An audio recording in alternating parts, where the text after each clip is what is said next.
A dire new warning from Kim Jong-un to foreign embassies in North Korea's capital. The leader says after April 10th, the regime may not be able to protect embassy staffs in the event of war. A Korean War veteran who lives here in the Treasure Valley talked about the threat of another Cold War. Jennifer Oz live in the studio with tonight's big story.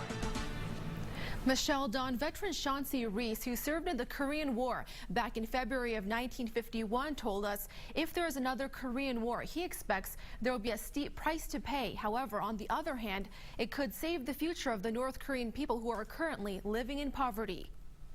Chauncey Reese joined the Air National Guard based out of Gowan Field in Boise and was called to active duty when the Korean War began. He was a pilot who flew an F-86 during the Korean War. Chauncey met us at the Warhawk Air Museum in Nampa and shared with us incidents that shaped his life. Over in Korea, I got to see the carnage that we caused and that they caused. I've seen many dead men. I've seen many men hurt. I've had fun with them one day and they were gone the next. It's a war that never ended, but the fighting ended with an armistice agreement. Now the tension is rising again with North Korea's relatively new young leader in control. It seems like a game. It's terrible.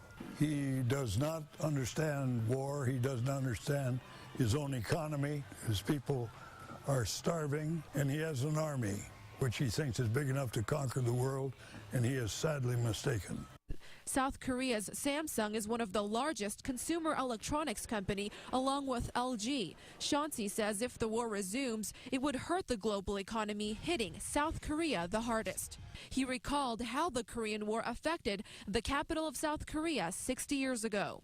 They could tear the country up pretty well. Seoul was just a mere shell of what it had been. Today, it's a very beautiful city, I understand. A beautiful city that could be torn down again.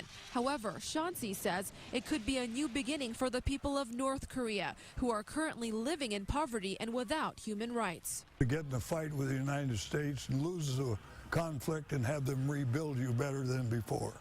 If history were to repeat itself, he says the U.S. would most likely step in to help North Korea rebuild itself. We are not conquerors especially, we were liberators, and we've spent multiplied millions of dollars rebuilding the country that we liberated. Now, Chauncey says he doesn't believe the North Korean leader will really resume the war, since it would be a losing battle for them. He also says he hopes there is not a war, since that would mean the loss of tens of thousands of soldiers' lives. Live in the studio, I'm Jennifer Aw, Fox 9 on your side.